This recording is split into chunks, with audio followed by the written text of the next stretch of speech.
Thank you very much. Please, let's be seated. We will then take a short opening prayer from one of PAACA's staff, Mrs. Esther Da Silva. Let's make welcome Mrs. Esther. Let's give her a round of applause as she comes forward, please.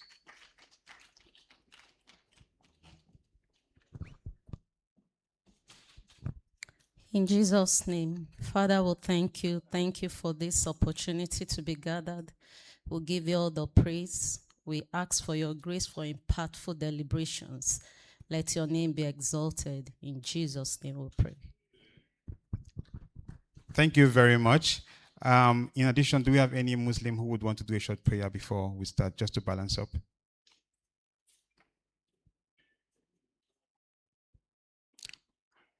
Okay, if there is none, I will then move on to... Okay, please come forward.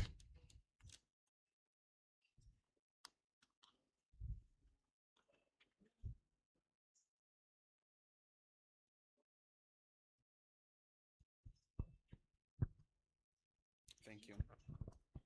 أعوذ بالله من الشيطان الرجيم بسم الله الرحمن الرحيم الحمد لله رب العالمين الرحمن الرحيم مالك يوم الدين إياك نعبد وإياك نستعين اهدنا الصراط المستقيم صراط الذين أنعمت عليهم غير المغضوب عليهم ولا الضالين ربنا آتنا في الدنيا حسنة وفي الآخرة حسنة وقنا عذاب النار سبحانك اللهم.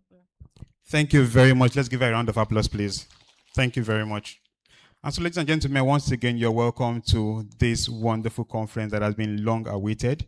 And without further ado, I'd like to let us understand that this conference is being organized by the Pairing Advocacy and Advancement Center in Africa. And Pairing Advocacy, what we do is a non-governmental organization that is a non-profit dedicated to promoting transparency, accountability, good governance, and active citizen participation in Nigeria and across Africa. It was established with the vision to foster a just, inclusive, and democratic society. PAACA works to strengthen relationship between the government and the governed through evidence-based advocacy, civic education, and institutional engagement. Over the years, PAACA has led several impactful initiatives focused on electoral reform, anti-corruption, policy advocacy, and citizen empowerment.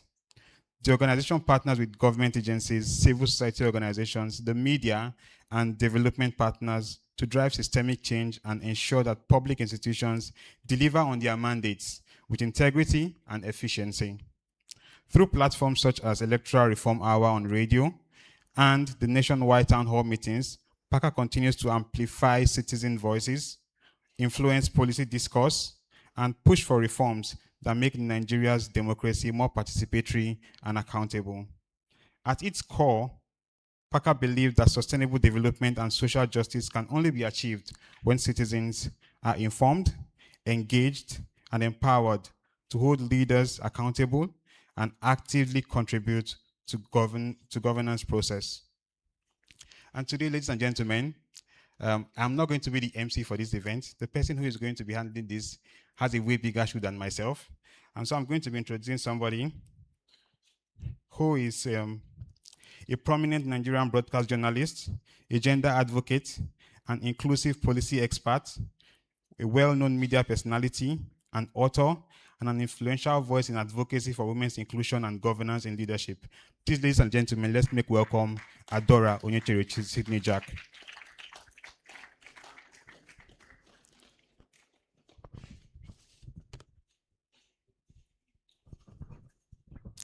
We can do better with the clapping, please, as she comes forward.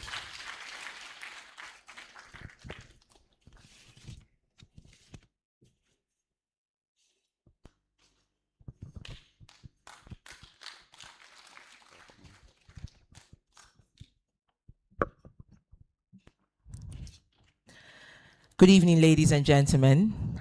It's a delight to be here with you this morning. And we also apologize for starting just a bit behind schedule. We just had to make sure that all the I's are dotted and all the T's are crossed. So thank you so much for your patience. It's a delight that we have Nigerians who are quite enduring. So I must appreciate you. So having said that, we get straight into the event without much ado. And we know that this event is one that is timely, one that is also intentional. And I can tell you that this is one of the conversations that has also been very prominent across different forums, whether on national TV or on platforms or conferences. But today's event, I would say to you, is one that is not just for Nigeria, but for Nigerians for Nigeria. We are at a time where we are looking at our democratic walk. What does democracy mean to the average Nigerian? How does he or she participate? Is it about elections, or is it about the process before the elections and post the elections? How are voices making impact in different community and ecosystems? And what really defines a Democrat when you talk about it in the true state of the word?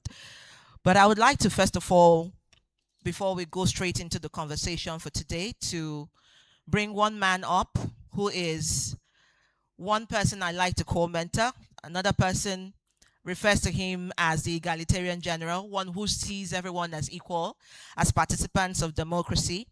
And he's someone that I also know that over the years has mentored several people who has walked the democratic line. Ladies and gentlemen, the man I'm about to call is somebody that I know that you have seen walking around this room, around in the morning, trying to make sure that things are done properly. So I want to welcome to the stage the Executive Director, PAACA, Chairman, Board of Trustees, Gender Strategy Advancement International, and also one of the greatest he for she's I have known in the walk of my career. Please let's make welcome to the stage Chief Ezenwa Nwagwu for his welcome address. Please an applause as he comes here. He's gathered us all here today. Thank you so much.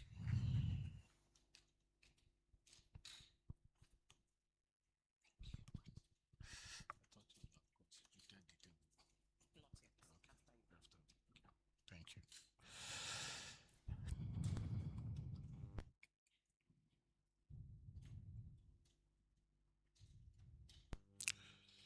The chairman of today's occasion, the keynote speaker, and our very own guest speaker,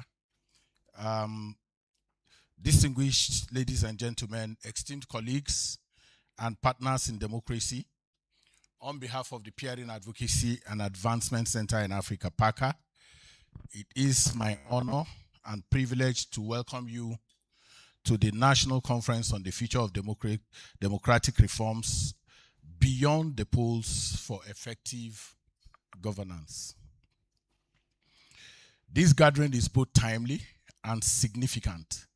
As a nation, Nigeria has made important strides in strengthening electoral integrity and broadening citizen participation, yet the journey towards a democracy that truly delivers for all its citizens is far from complete. Our task today is to reflect on the challenges and challenge ourselves and chart actionable pathways for sustaining reforms that will endure well beyond election cycles. At PAACA, we have been steadfast in our mission to amplify citizen voices and bridge the gap between policy and people.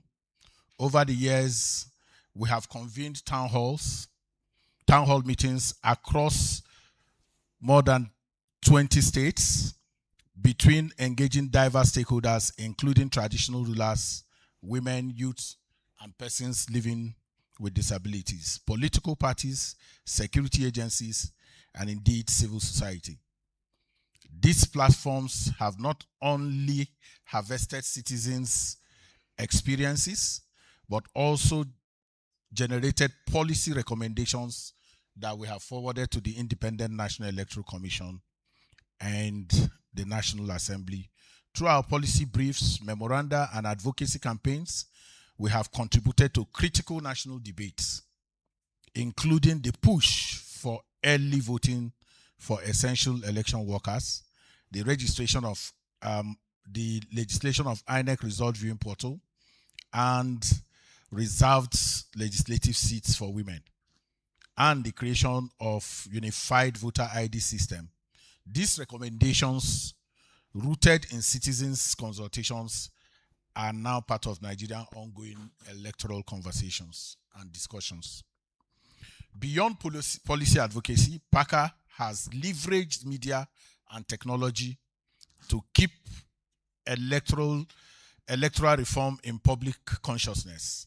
Our radio and television programs, currently at its 40th episode, respectively, have reached millions across states and outside of the country, amplifying and simplifying complex reform issues and sustaining national dialogue. Our monthly newsletter and press releases have provided timely updates, while our social media platforms have created spaces for Nigerians to engage actively with reform issues. In every effort, our goal has remained constant: to ensure that democracy in Nigeria is participatory and inclusive, transparent, and accountable. This conference marks yet another milestone in that journey by bringing together voices from government, legislature, civil society, academia, media, and citizens. We reaffirm our collective responsibility to ensure that democratic reforms are not episodic, but enduring, not elite-driven, but citizen-centered. I would like to end this short remarks by thanking Dr. Olawepo-Hashim, Gbenga Olawepo-Hashim, my boss, comrade, and for inspiring and supporting PAACA in this conference. Our partners, sister organizations, and development agencies, and every individual here today for your unwavering support. Your presence underscores shared commitment to building institutions and that outlasts elections and governance. I welcome you once again to this important convening. May our deliberations be fruitful, and this partnership, may it be strengthened, and our collective resolve renewed to safeguard the future of democracy in Nigeria. Thank you very much.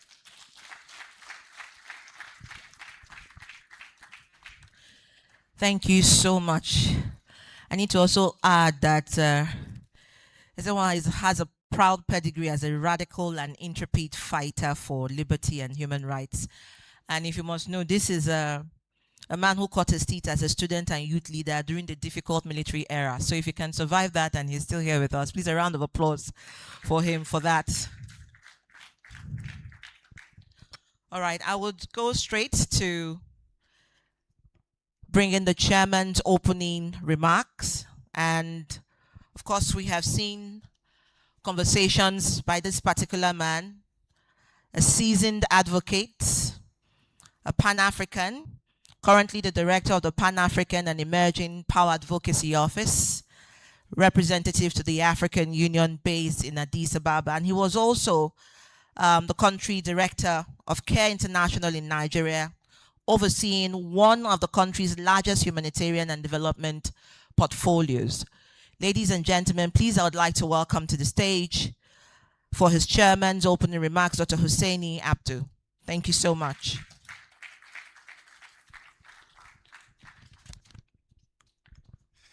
Thank you very much.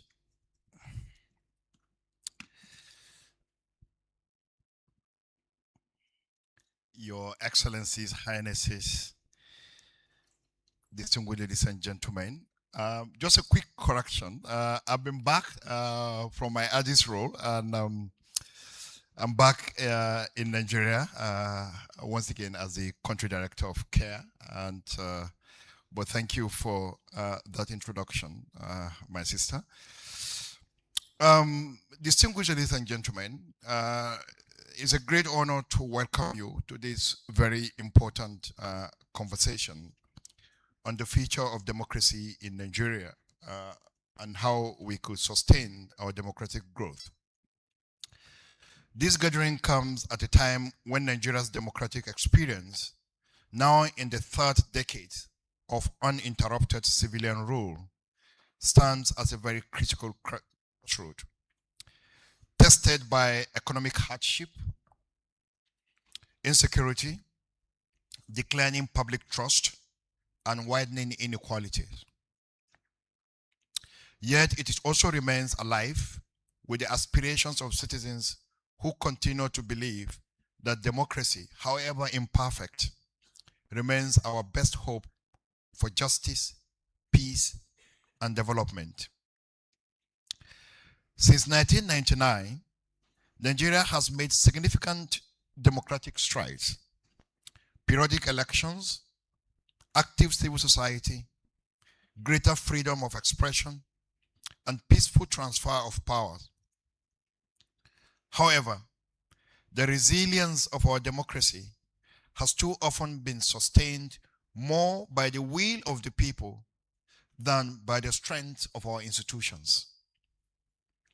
Today, the challenges are profound.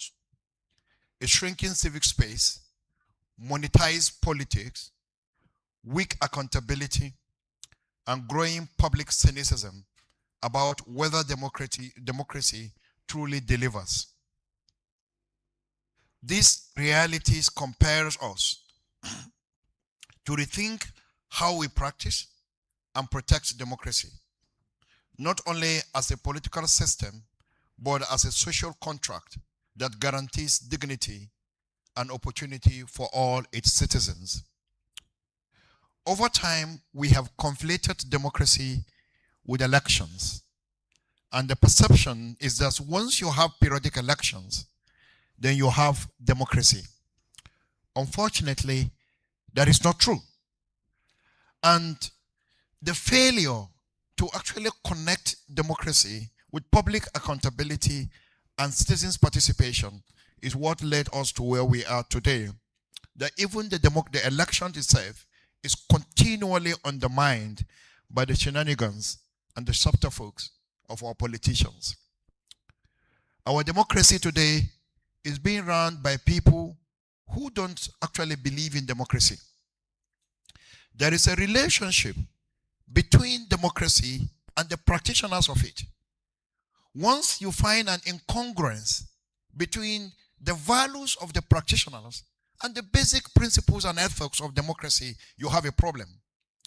And that's the problem we have in this country today, that the practitioners of this democracy don't believe in it. Their relationship with democracy is to the extent that it serves their interest. Once the interest is not guaranteed, or the institutions or legal framework cannot guarantee that interest, they will work to undermine it. And we have seen that continually with our electoral laws. Every election season, we work really, really hard to get a new electoral act to support our elections. But that act works only for one election season. By the next elections, they've perfected ways of undermining it. And in the next moment, you are thinking about another electoral act. The challenge is not simply our electoral governance process. The challenge is the values of the people who are running the system. You have political parties who cannot conduct their own elections. They can't manage themselves, but they want to have the credible elections. That is a big contradiction. And that's what makes conversations like this and gathering like this very important. This conference offers us a space to engage deeply with the questions to assess how our democracy can evolve to meet the demands of a new generation, to imagine the reform that strengthen governance, inclusion, and participation, and to ensure that Nigeria's democratic growth is sustained by institutions and that are accountable, leaders who are visionary, and citizens who are empowered. Let this be more than a meeting of minds. Let it be the beginning of a renewed commitment to defend democratic values, to rebuild trust in governance, and to ensure that the promise of democracy translates into lived realities of freedom, equality, and shared prosperity. On this note, I warmly welcome every one of you and look forward to a rich discussion on both ideas that we can put in place to strengthen our democracy and guarantee our freedom. Thank you very much.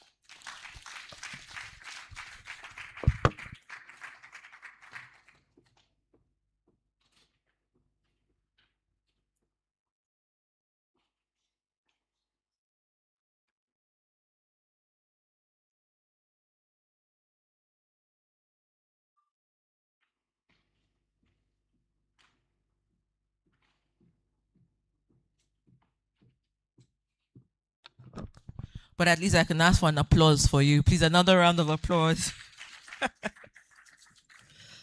And, well, if you listen to what he has said, keenly, it sets off on the note of urgency for this event. And it brings me to say that from what he said, something is very instructive.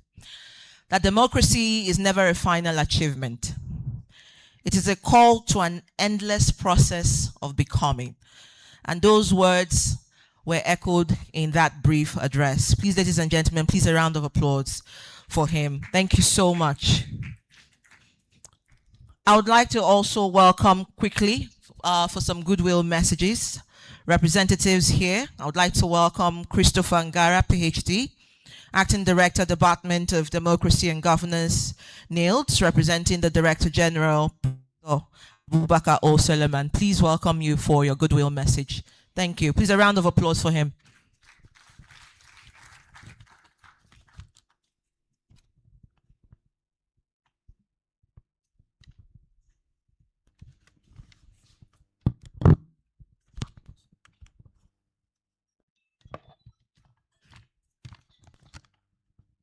Good morning, distinguished participants and organizers. My name is Chris Ngara. I'm representing the Director General, National Institute for Legislative and Democratic Studies, Professor Abubakar Olaruwaju Suleiman. He would have loved to be here himself, but unfortunately, due to the exigencies of office, he couldn't be here today. And so I'm representing him. We do not have any prepared speech, but just to make a goodwill message. And I think I would like to start my goodwill message by taking a cue from the last speaker, who talks about the value of practitioners. For many years, Nigeria have been confused about our own practice of democracy. And many times, our intelligentsias conclude that perhaps we should be looking for a way of innovating an indigenous democratic system. And the question that quickly comes to mind now, which system are we going to use? Is it the pre-colonial Yoruba system? Is it the pre-colonial Igbo system? Or is it the pre-colonial Hausa system that we're going to adopt as a generic system of practice for us to adopt in Nigeria? But I think the last speaker answers it all by saying that the problem perhaps lies with the values of the practitioners. Yes, we imported a new system that is alien to us, and we have all the structures on ground. But talk about the practice. Do we really practice it the way, following the model that, if we like to use that word? So I think basically it lies with the values of the practitioners. And for many years, particularly in the last 10 years, we have vigorously agitated for reforms, either in the... And the question that I keep asking, if these laws are reviewed and reformed, who are going to be the implementers of these laws? I am an ardent believer that if 50% of the laws that we have today, are faithfully implemented, we'll have less of the problems and less of the agitations that we have today. Because if we review the laws and we reform the laws, the people who are going to implement this law from heaven, the answer is no.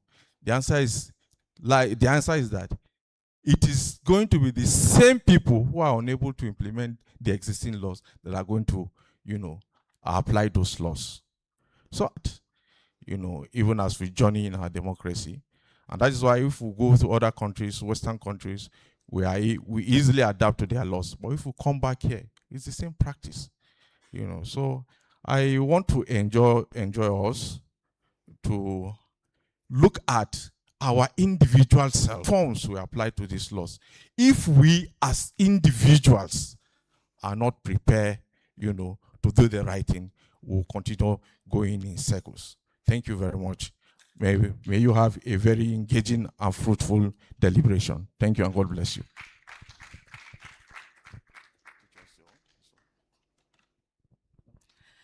Please, another round of applause for him. Thank you so much for that charge. So maybe my first question, maybe I'll just ask somebody in the crowd, anyone, do you think that our democracy is working? Just, if you believe, just raise your hand. Is our democracy working? Okay. Apart from the convener, whose hands are up, and of course our special guest, anybody else? Your democracy is not working. Are you sure? 100% for that charge and that action. Well, like I said, today is not just another gathering. It's a moment of reflection and reckoning for us to have these conversations and ask ourselves questions. What kind of democracy are we building? And how are we all participants in building that democracy? Who does it include? Who does it empower? And that's the thrust of this conversation. Beyond elections, it's not just to go and vote. And then after voting, then what next? So how do we process our democratic journey? Thank you so much, representative, for that. I'd like to call another representative for RAPA, Haji Amadi, Zainab Abdul-Rashid, Senior Program Officer. Please welcome her for her brief goodwill message. Please, a round of applause for her. She comes forward.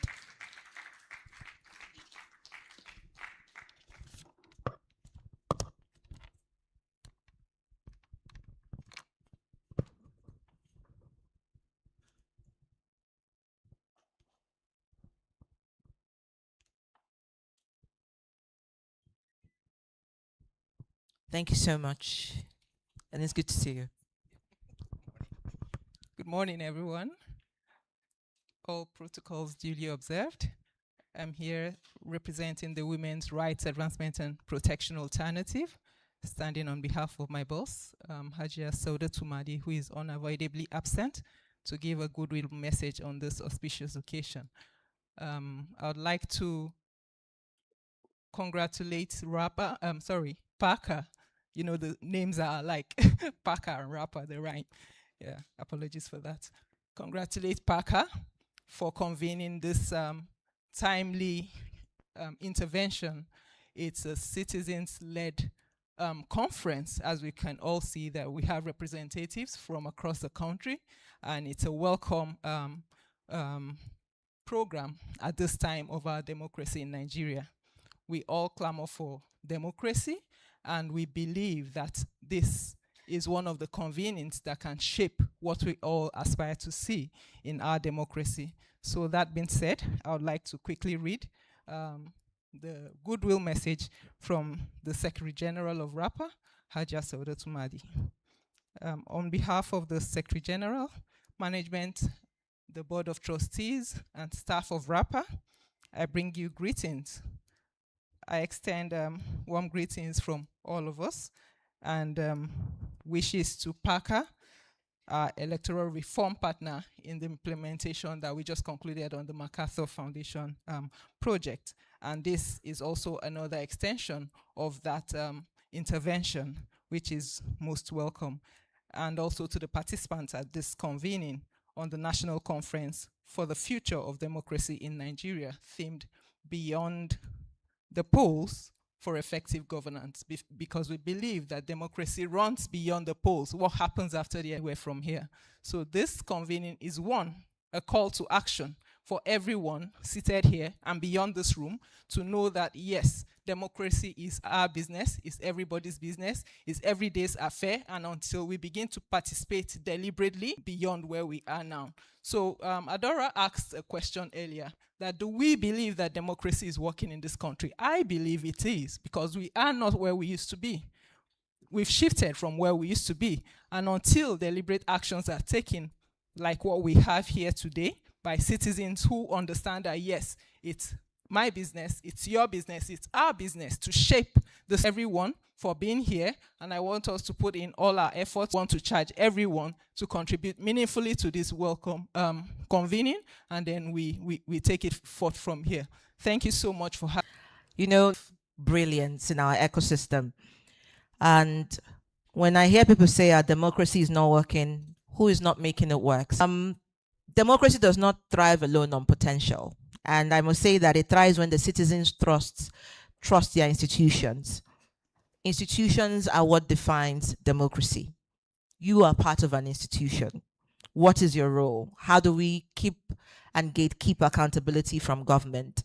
So these are some of the questions a lot of people have. Somebody said, oh, when justice is accessible, that's when democracy will work for me. When governance is transparent, that's when democracy will work for me. Someone said, when our elections are free and fair, that's when democracy will work for me. But all of these are tenets of a building factor for democracy. So I'm sure that in our engagement, we will definitely be looking at some of those thoughts. And that is why the next person that I'm going to welcome here will be speaking to us, Kinley. He'll be giving us a keynote address.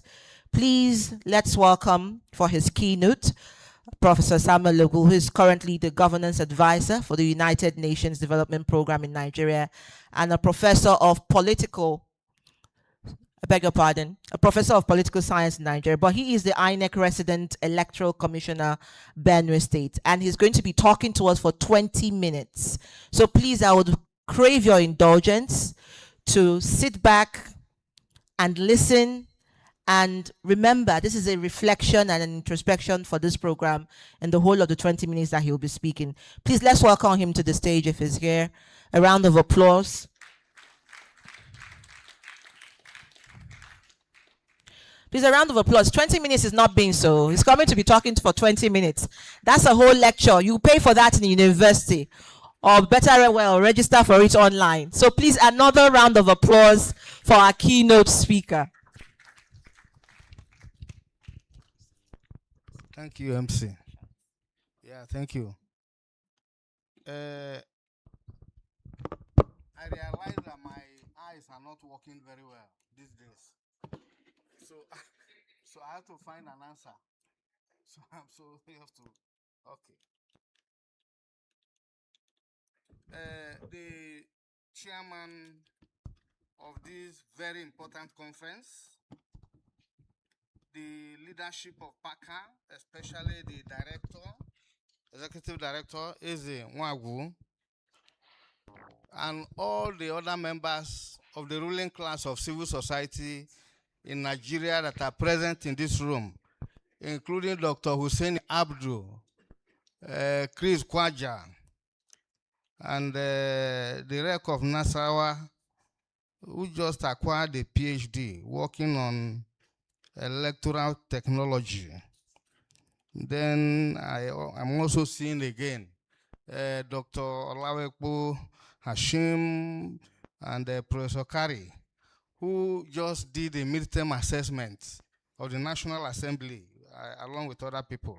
I'm really grateful, to be invited to give him for the late takeoff of this event. I said I'm going to confess that I was largely, I will be forgiven. I will simply speak for 20 minutes. MC, if I'm not expecting 20 minutes, try to stop me. I will obey you. The first thing, I want to begin by commending the leadership of PAACA. First, for honoring me to give this keynote address. I'm extremely grateful. And it's a very straightforward conversation. How can we expand the frontiers of effective governance beyond the ritual, a very big issue. And I believe that we are here by the yawning gap between a democracy that appears to be consolidating, showing signs of the people, and the statistics is quite baffling in terms of what has happened to human security in this country, in terms of the development outcome is something that is big for all of us. And I hope we will use the occasion of this conference to do a good reflection.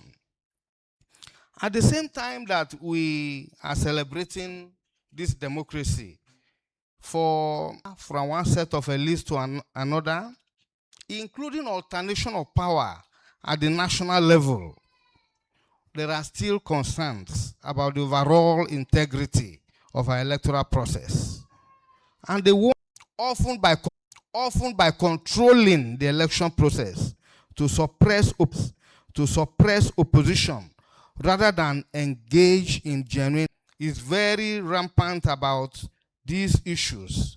You know, everybody talks about democratic backsliding. We returned to democracy in 1999. It has been marked by rising poverty levels. And I think Dr. Husseini, Abdul, rolled out those downsides of our democracy, including the fact that whereas in 2014, we were third behind China and India, by 2018, we overtook all of them in terms of poverty indicators and then became the poverty capital of the world. This is very concerning to so many of us. And of course, looking at human development index, we are very low. And this is quite shocking for the giant of Africa. And I think it's important outside democracy as the overarching framework. And I say this because if you go back to the literature on good governance, we realize that it was popularized by the World Bank. And then if you look at the World Bank conception of good governance, they are talking about how to run an effective state. In fact, until the 1990s, the World Bank never believed in democracy.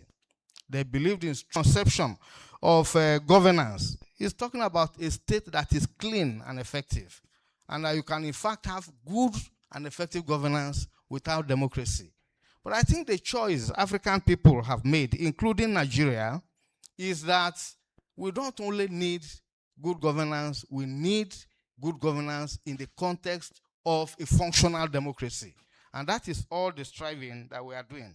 So what I'll simply do in the remaining part of this keynote is to address the connection between democracy and development, take up 2-3 issues to address how we can expand the frontiers of effective governance. And finally, I will say a few things about the need to begin to rethink our democracy. You know, and I'm coming from the point of view that the type of democracy we are fated with is liberal democracy. And the end is very clear. It's a project that is not our own. It is driven by, we need democracy, I'm not saying so, but I think we need to begin to raise questions and interrogate the essence of democracy so that we can have conversation about alternative.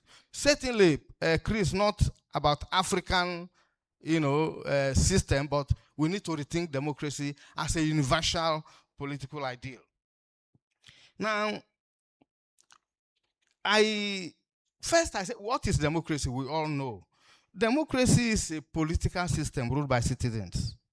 Whether you debate from the left to the right of all the debates on democracy, what it means is that it is about relationship between the state and citizens, and that the people themselves have the sovereignty to determine who their leaders should be.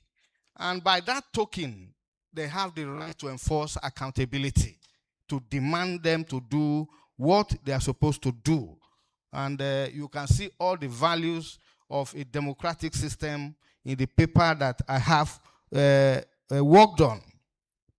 However, the point has also been made that without an electoral process that has integrity, and that it is measured by accountability and competitiveness, you can't realize the promissory note of democracy. And what is the promissory note of democracy? It's very simple. The people put in place their leaders. When they fail, we punish them at the next election by voting against them. When they perform, we reward them with re-election. And therefore, if the chances to punish leaders who have not delivered on their promise, cannot, be realized, then the democracy is in trouble. Now, I also said, I'm not going to do all the debate about democracy and development nexus, but remember that for African people, in this third wave of democracy, we were interested because of the two important contexts of the transition to democracy. We were fated with how to solve the problem of the economy by the World Bank and the IMF insisting that you have to open and democratize, but it has to be one type of democracy. And that is the one that is sanctioned, that allows free competition, but certainly does not ask fundamental questions about accountability of citizens. In fact, the World Bank and the IMF are interested in this type of democracy precisely because it's a framework for promoting market reform. It makes it easy to do liberalization, to sell our public, property to their friends, including what has happened to NEPA, as you can see. So it is about a framework that allows us to transit to what they prefer because of what they think is the correlation between economic liberalism and political democracy. And so we didn't have time to raise any fundamental question. But I think in the literature, I can see three important theoretical connections between democracy and development. One of them argues, and I will just quickly mention. One is what we call the compatibility argument. The second one is the one that says, no, there's conflict between democracy and development. And there are skeptics, people who think the question is neither here nor there. But if you look at the compatibility argument, there's a consensus across that democracy is a driver of development. And taking evidence from Latin America and other successful democracies, the assumption has been that democracy will enhance development through increased spending on education and health. And therefore, as a result of higher school enrollment attainment rates, increased literacy rates, a better health care provision, higher life expectancy, and lower infant mortality would follow. So this argues there's automatic link. And if you are really interested in development, you need to have democracy. The second one argues that if you really want to foster development, democracy is an expensive luxury. You don't even need it. And they have shown record of performance of economies, particularly regimes that are authoritarian like China, to show that, in fact, the credential of authoritarian regimes in terms of advancing development is even better than democracy, so you don't need to waste your time. And the third one says the argument is neither here nor there. But as I said earlier, African people made a choice. I was reading Claude Ake while preparing for this keynote. And Claude Ake said that in the choice we made in the 90s, we were dealing with both, what was prescribed, what confronted us as the malady, as well as the solution. He said both the malady and the solution were not in the interest of African people. The malady was deep economic crisis. The answer was neoliberal agenda of structural adjustment. So we rejected the two. And that means we have voted for democracy. We need to make our democracy work to produce development. And it's on that note that I have identified what I say we can do, to expand the frontiers of democratic governance. And I will not waste time. There are three of them. The first one is, yes, we can do all we are doing in terms of advocacy, in terms of meeting legislators, in terms of holding town hall meetings. They are very useful. We can push electoral reform. We can, ensure that votes count. But one thing that you must not ignore, we need to push back on the closure of the policy space. This is one moment in this country where there appears to be no debate about economic direction. The people who are proposing the solution said it is the answer, and nobody, no debate, no conversation around it.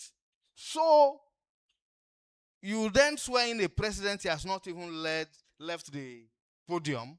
He said subsidy is gone. Nobody is debating anything.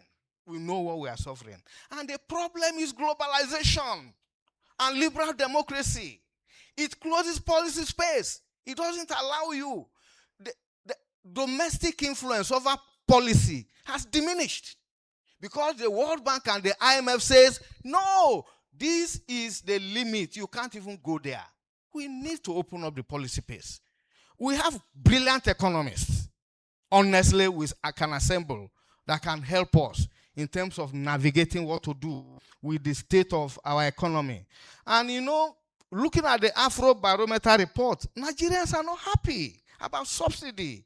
They are not happy about the free fall of the Naira, because you have to do what the IMF tells us to do. In fact, there's a book I read that talks of the theology of the bank and the fund. And they said they tell Africa what to do, and you cannot even argue. If you argue, they say, oh, what is wrong with you? You are coming from an old regime, and they can fighting with bare hands. Funding is diminishing. And the global arena, where you get the fund from, that is not their priority today. But I think we need to continue to improve the plurality of the civic space while seeking to because what the World Bank and the IMF have done is to bypass the popular forces that can push the frontiers of progress. They are now dealing with urban-based NGOs and so on. But the real people that organize voluntarily on the basis of their daily experience and therefore are willing, to take their destiny into their hands, they don't have a chance. And the last point I want to make on this is that we need to transform local governance. Now, in the whole country, there are a few pockets of effective governance. All the state governors are in Abuja. And they struggle to snap picture with the president everywhere. They don't stay in their state capitals. They don't do governance. They don't have the time. Yes, there are challenges at the national level, but these challenges are even more obvious at sub-national level. Not to talk about local government, where the chairman is a pimp to the governor and his messenger. And therefore, when they collect money, even in the face of local government autonomy, they give them what sustains them for a month, and they cannot talk about the rest of the money. And I think what we need in this country is not just to function within the existing system of local government. We really require a regime of local governance that connects local authorities with citizens, in organized form, in order to agree on priorities for development and put their money together. The UNDP promotes local governance in this country.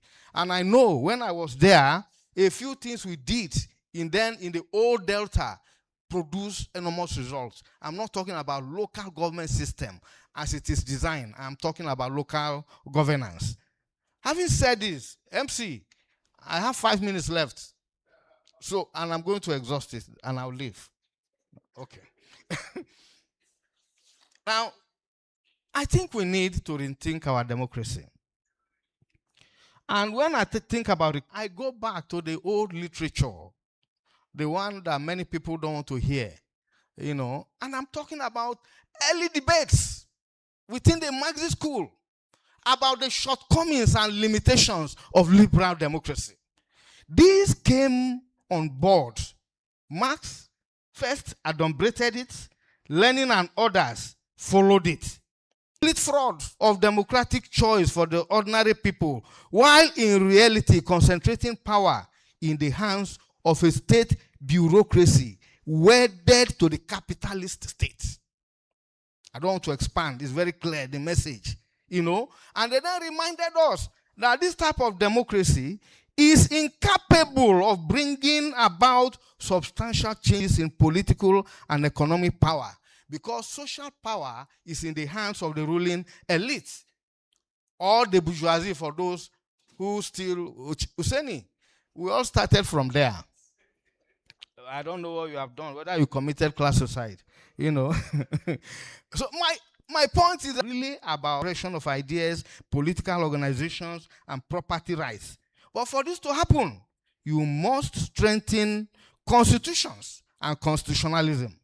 You must promote peaceful constitutional transfer of power through peaceful election, establish civilian control over security, taking into consideration their universal. In the history of struggling democracies around the executive control virtually everything, including elections. So there's a problem with that. And I also argue that agenda and go back to obey the Nigerian Constitution. If you read the 1999 Constitution, which is lifted from the 1979 Constitution, and which on board, they primarily do that. And this debate is important. Absolutely. So another round of applause if you did, because I saw a lot of people nodding their heads. And one thing he has said, he talked about the framework, about the fact that we have been bedeviled by liberal democracy, and that's why our kind of democracy works for the West. But social democracy, thank you for that, and I think is a work in action. Development versus democracy, and keyword, democracy is a driver of development. Thank you so much for that. Just before we go to the next most important conversation and speech for the day, I've been told that we would have a quick picture session. Please, for all our special guests here, can we just come forward so that we can have a group photograph, please, just in case anybody would want to leave after their conversations. Quickly, can we just have that moderator, Dr. Husseini?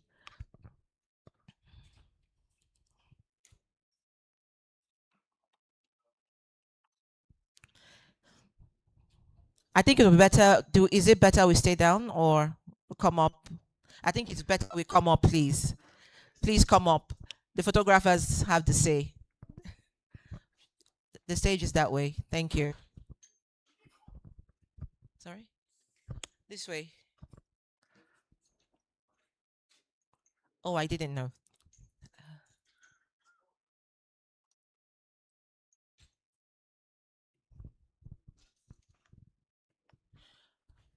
Grace, please.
All right, doctor, please, your glasses are here. And the glass case, please. Sorry. So,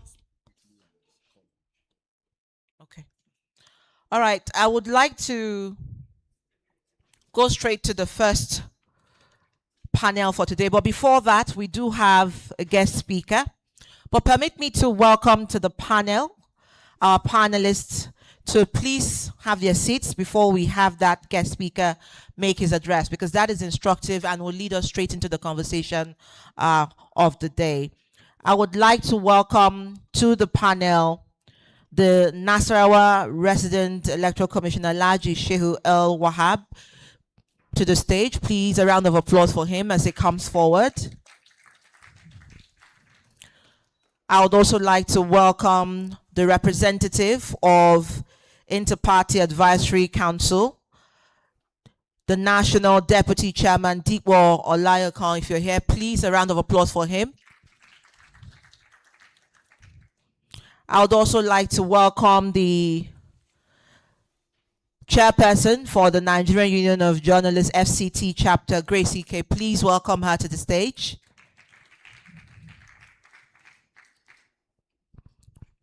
And I would also like to welcome to the stage Professor Omar Okari. Please welcome him to the stage. Please, a round of applause.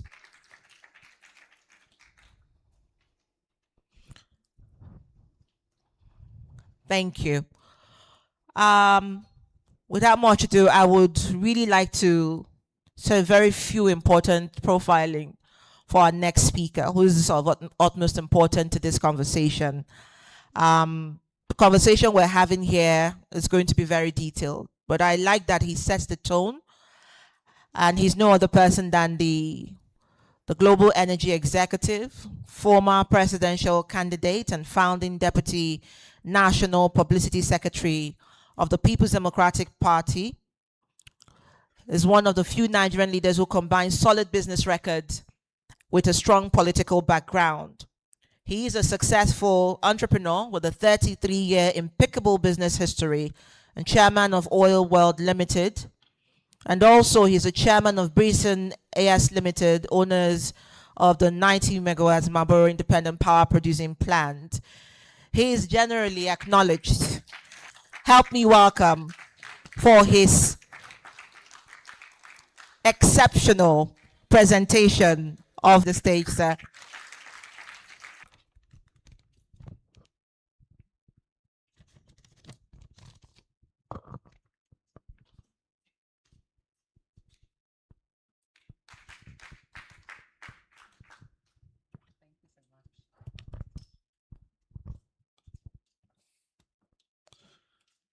The Executive Director of PAACA, indefatigable Chief Ezenwa Nwagwu, the civil society aristocracy in the front seat. Well, I just had to amend slightly what Professor Egwu said. He said the ruling class. The panel, somebody on my entourage, the chairman of the PDP FCT chapter, Alhaji Ismail, and he came with all the local government, that is area council chapter chairman. Please put your hands together for them.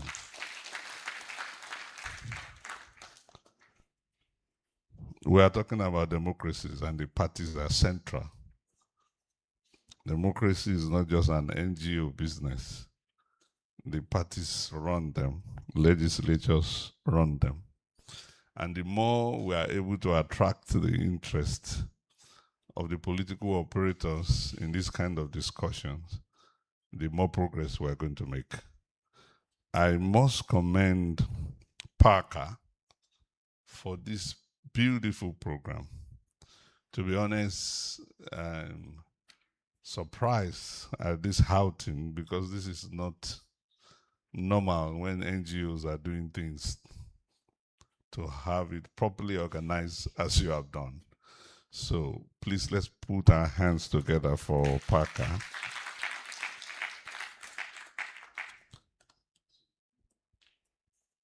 I wrote a paper, but I will speak to the paper. I'm not going to read it, especially when you already had somebody like Sam Egwu speaking before you. So I've also done some references and codes which will be made available later because we have academics here. And so those things that are not originally my thoughts are well acknowledged. The future of democracy in Nigeria, building institutions that outlast election. Today in West Africa, it could be easy to say democracy is half a dozen of countries that have either been democratic in West Africa. The other half a dozen that our attention are focused on are actually struggling military dictatorship, challenge on the street literally every day by the various oppositions in their country.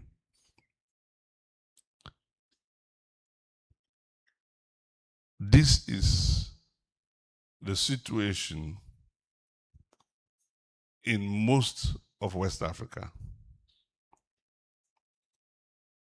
As a matter of fact, the question of whether democracy is desirable or not had been put as a popular question in Nigeria during the End Bad Governance protest, where we had young people in major cities of Nigeria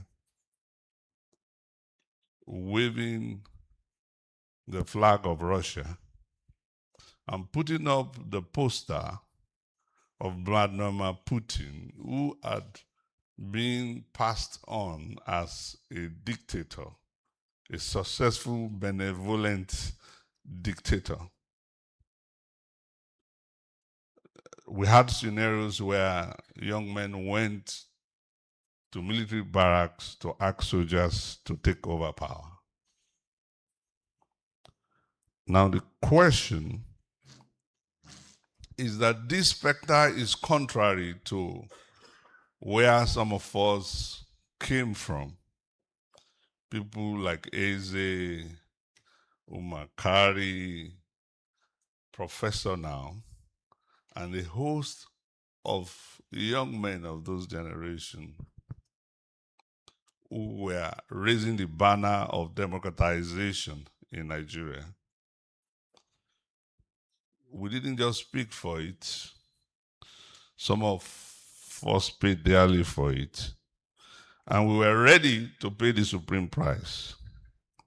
I was a Decree 2 detainee in 1989. We were all inspired by the allure of democracy. And we promised our people virtually that the return to democracy will make things better. Nigeria in Africa in 1989 was the epicenter of the struggle for democracy in the whole of Africa. From Lagos to Jos, Benin, we were part of the worldwide struggle for democratization, which was also in 1989 very popular in Eastern Europe, from Gdansk in Poland to Russia, USSR, where the General Secretary then, Mikhail Gorbachev, was reforming the authoritarian model of communism in Russia and asking for change through perestroika and glasnost. It was a worldwide movement that hit the street of Tiananmen in China as well. Democracy was a very popular currency in those days.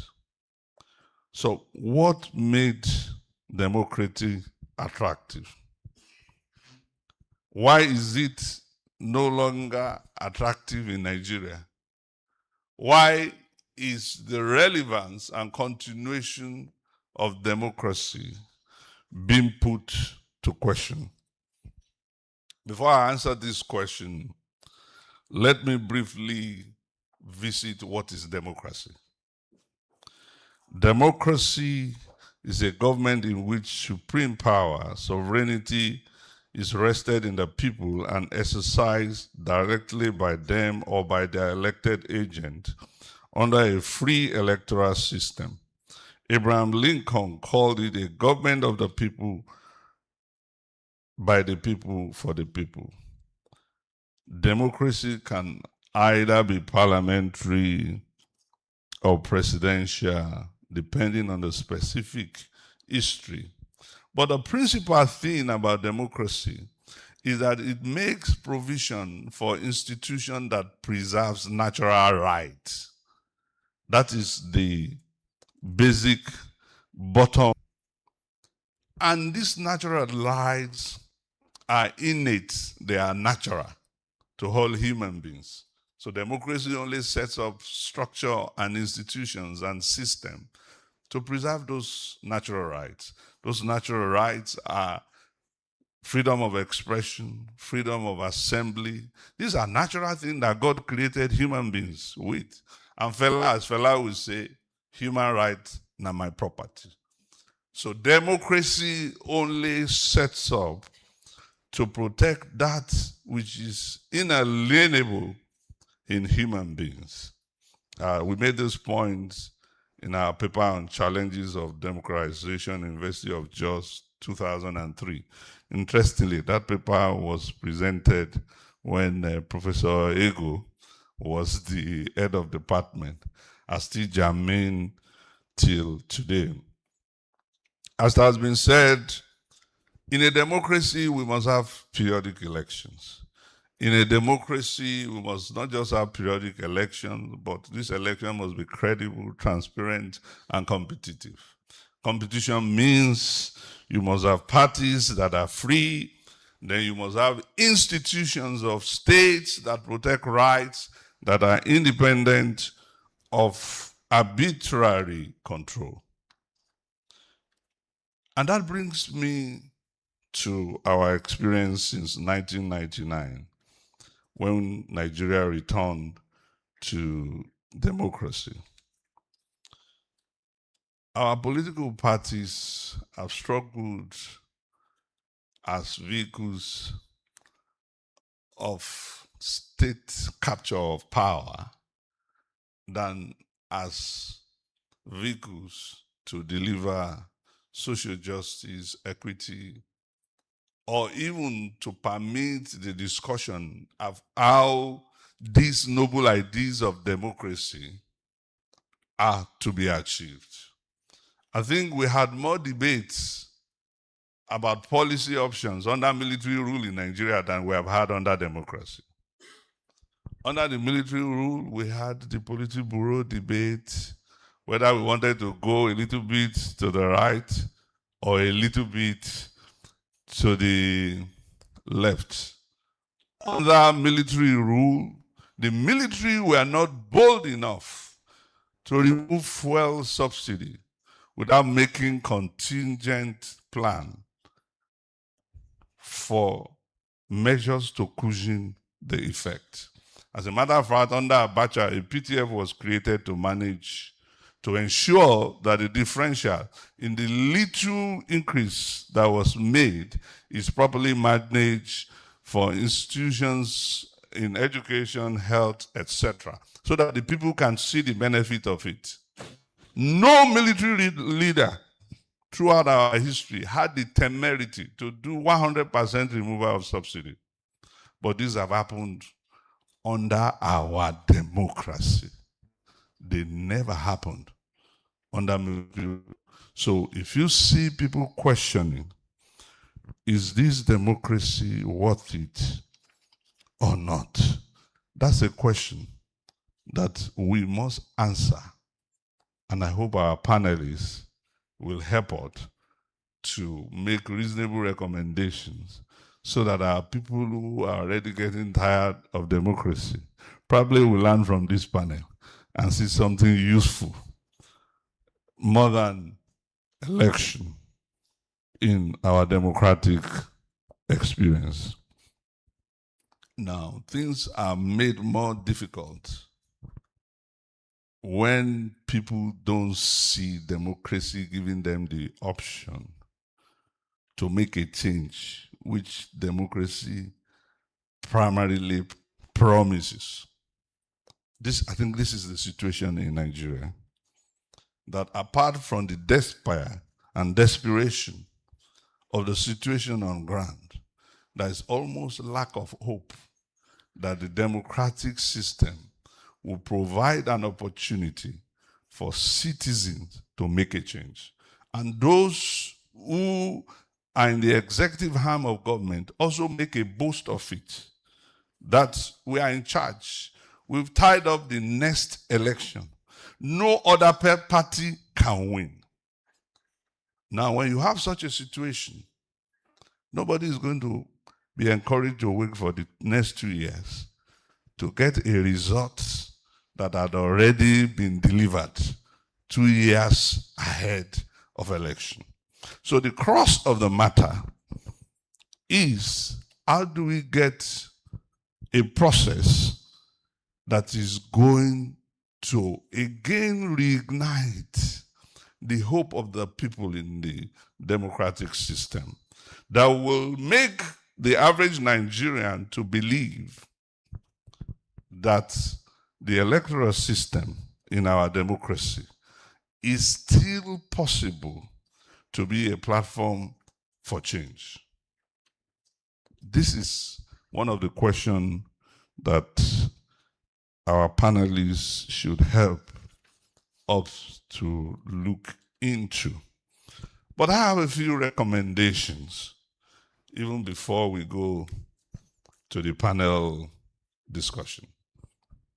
One of it is regarding the INEC.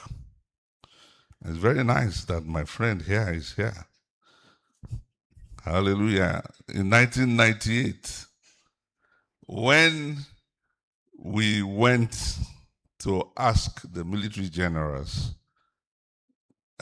to change NECON to INEC, they were part of the conversation. It was one of the senior officials in INEC then.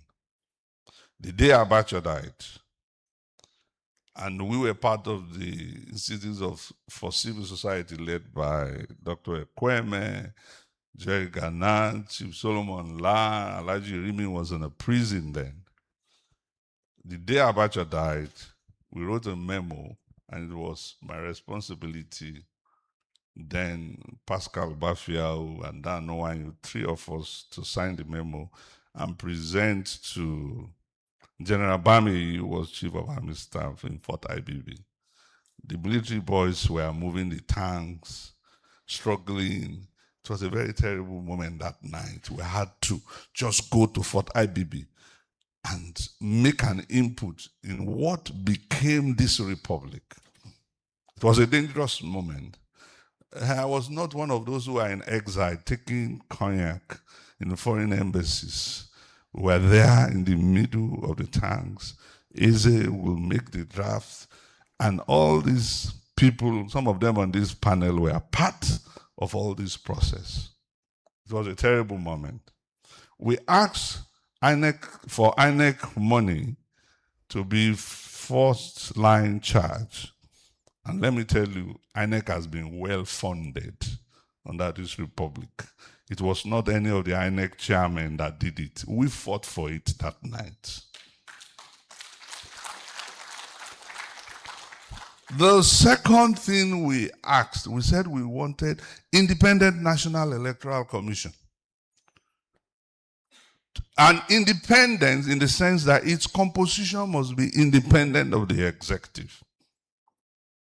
And that the position of INEC chairman and commissioner must be advertised through an independent process, such like you had in South Africa then.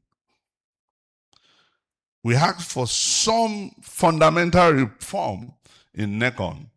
And that's why INEC was changed from NECON to that name, INEC. We gave the name INEC. I don't know how many of the people today who know how INEC, that name came about. It was in our memo. Now, the military guys told us, okay, we approve a lot of things. We asked for immediate release of detainees, new parties to come up, and let's have election and do away with all this Abacha party, UNCP, and all that. 90% of our recommendations were adopted. The only one that was not adopted was to make the composition of INEC independent of the executive. And that is the problem of Nigeria election today. The one that they rejected. I believe that is assignment for the panel. How to get back to a situation where we will have the electoral agency that is not just independence in terms of funding, but independence in terms of ease.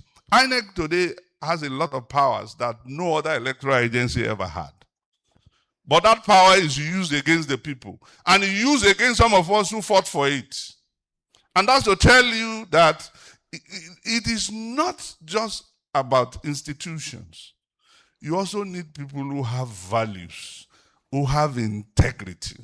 You can have all the reforms in this world, but if you don't staff them with people who have credibility and integrity, make Dr. Sam Egwu the INEC chairman today. I believe he will do justice, whether that institution has legal framework to be free or not, based on its history.